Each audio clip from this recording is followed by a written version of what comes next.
What are some girl secrets guys don't know about?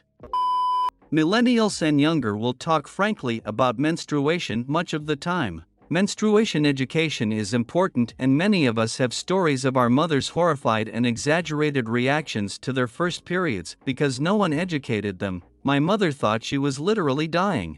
Her family was abusive, her eldest sister and stepmother were particularly neglectful and combative, and no one told her anything. She spent a week writing farewell letters to family, and she bore trauma around periods for the rest of her life. Also, when men understand periods are just a biological phenomena like shitting and pissing, it's a relief. Not a turn on, a relief.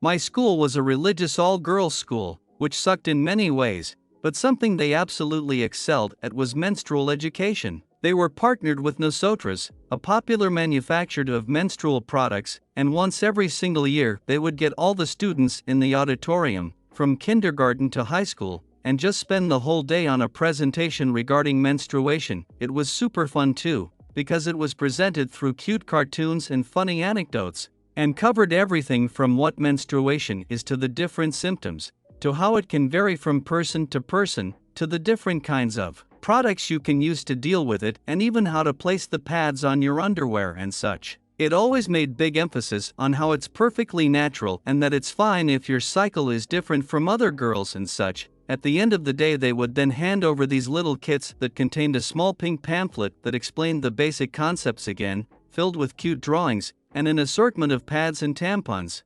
I remember everyone would then proceed to bargain with each other for the thing they actually used in exchange of whatever they didn't. Hey, who wants a tampon in exchange of the thin pads, etc. It was really fun, and although I didn't realize it at the time, I think it saved we all a lot of stress regarding the issue. Your vagina aches while on your period. Not just your uterus, your actual vagina. Like it's just exhausted from the stream of blood or something. I don't understand the biology behind it. Also, our pH balances being delicate means getting thrust right before your time of the month is pretty common, as is getting thrush after wearing cheap yoga pants, or not changing out of your swim bottoms fast enough, or wearing a thong.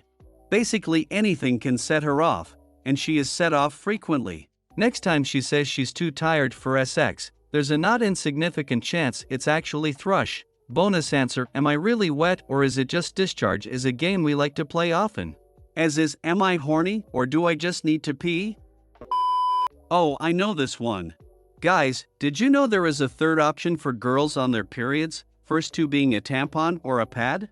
Apparently, there's some type of cup system as well, where they put a cup inside them and it catches all the blood, and then they take the cup out and wash the cup out and reuse it. My wife and I went with another 3 or 4 couples to a small stand-up comedy event 2 months ago, and the female comedian even said something along the lines of, "Hey ladies, should we blow all the guys' minds here? Fellas, you ever hear of a insert name of the cup thing here?" And then proceeded to tell the crowd about it while 50% of the room just looked at each other in complete confusion.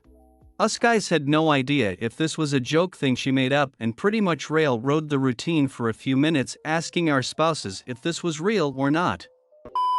Almost all of us have been sexually assaulted or harassed at least once in our lives, and to have been assaulted multiple times is not uncommon. It starts when we are kids. Sometimes it's strangers, sometimes it's friends or family. Most of us don't talk about it outside our own circles. Some of us are taught that it's normal, and that it's okay. It takes some of us until adulthood to realize it isn't normal, and it isn't okay. There was at least one time I should have reported a teacher, but at the time, although it made me uncomfortable, I was taught to ignore stuff like that or take it as a compliment. Looking back through the eyes of an adult and as a parent, I should have reported that teacher, and he probably would have been fired, and my dad would have definitely kicked his ass. In saying that, when a man offers to buy us a drink and we decline, it is rarely, if ever, because we think he is unattractive or creepy. It's because we are being safe. We know not all men are predators. We know not all men will spike our drinks or expect us to sleep with them if we accept a drink. But we don't know who is dangerous and who isn't, so it's better and safer for us to decline, because it only takes one time to end up in the hospital or somewhere worse.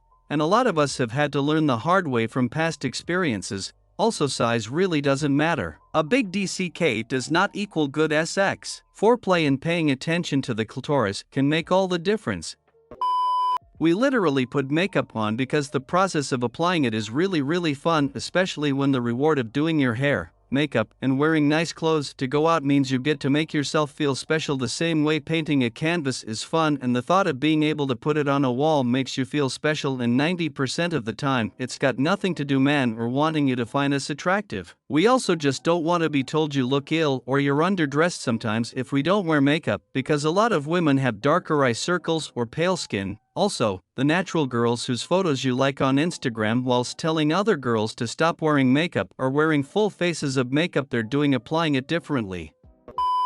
Going to the doctor is an absolute nightmare, because the medical industry is predisposed to care less about women's pain. Studies have shown that women wait longer than men to receive care in the ER, are less likely to be prescribed effective pain relief, and are more likely to be misdiagnosed with a psychiatric condition when the existence of physical symptoms point to a physical illness. This pain bias is perhaps most horrifying in gynecology. Let me tell you about my favorite procedure that I'm sure many of your girlfriends have endured in order for you of safe SX, IUD insertion. The appointment begins like every other OB/GYN visit, naked from the waist down, on your back, legs spread wide, completely on display. They put the speculum in, which is a metal instrument that spreads the vagina wide open. After cleaning, disinfection, and doing an exam, the doctor stabilizes your cervix, the tiny little canal at the back of the vagina, leading to the uterus. This is a nice way of saying that they take a tenaculum, a long, thin pair of pliers with sharp hooks on the end, and stab through the tissue, pinching it to angle it in the right spot. Then, they actually insert the IUD with an insertion tube. This whole thing is not done under local anesthesia or for narcotics. The only pain relief offered? A Tylenol. Now, not every woman goes through intense pain during the procedure, some only have cramping and a quick, sharp pinch. However, it's not uncommon for women to experience intense pain, with their cries falling on deaf ears even with female OB/GYNs. It's also common to pass out, so much so that they literally recommend having someone drive you home after this minor procedure. Thankfully, some gynos, mainly women, in recent years have become informed on effective pain management and offer some sort of anesthetic.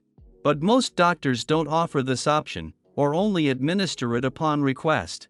The issue is, most women don't know to ask for it, since they go into the procedure believing it to be an easy process no worse than a normal pelvic exam. Because that's exactly what gynos say it is. A minor procedure. A minor procedure that leaves many women frightened, suffering, and sometimes even traumatized. The reasoning behind the barbaric nature of gynecological procedures is a whole other issue, but I digress. This is only one instance in which women are not believed and their suffering is brushed aside by doctors.